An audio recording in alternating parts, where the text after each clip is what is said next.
I'd walked along this clifftop path many times, admiring the view.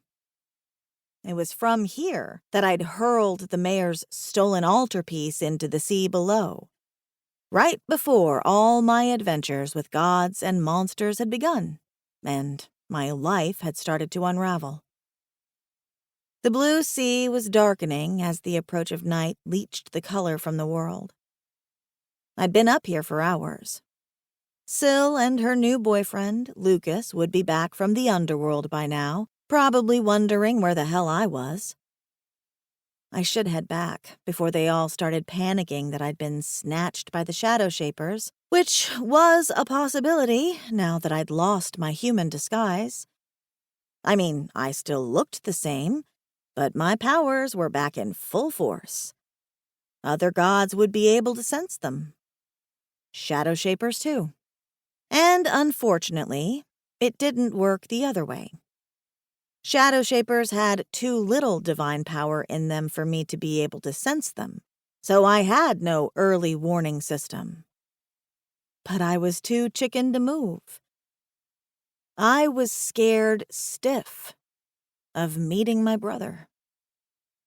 I remembered a brother with golden hair just like Apollo's, but he'd been human, like me.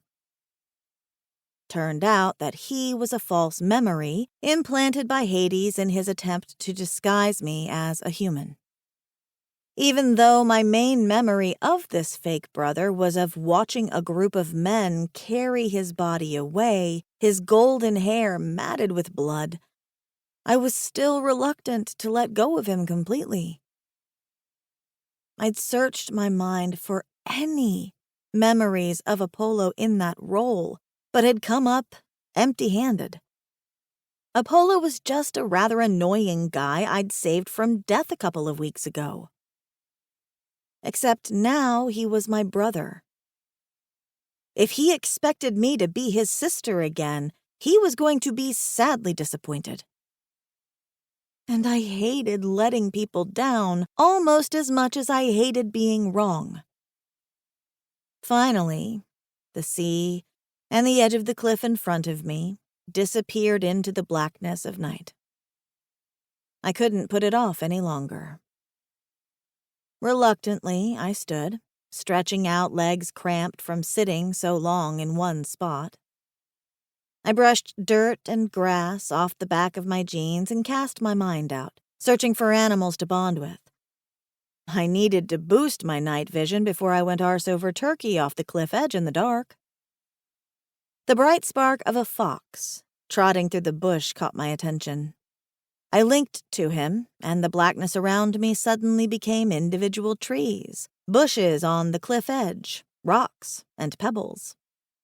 I tied my hair in an impatient knot to stop it whipping into my eyes and turned my back on the vast, whispering darkness of the sea.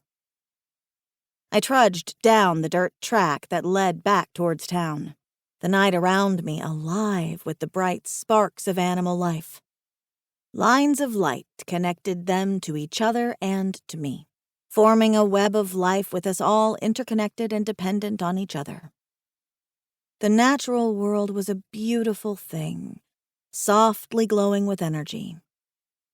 Now I knew why I could see these life sparks, how I could link with them. I was a goddess, and power over animals was my thing. But I was the goddess of the hunt, which made me wonder, did I use my powers to track them?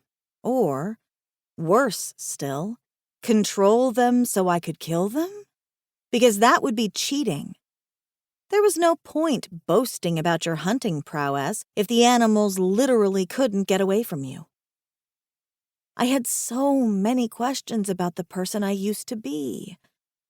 I hoped I would like her, but if she had pulled stunts like that, we weren't going to be friends. I wasn't even sure I wanted the memories of a person like that. Still, I shouldn't judge her on the limited information I had. That was what I'd done with Apollo. The lights of Berkeley's Bay winked through the trees as I came to the edge of the bush. The track ended at a gravel car park, and I crunched across it to the road.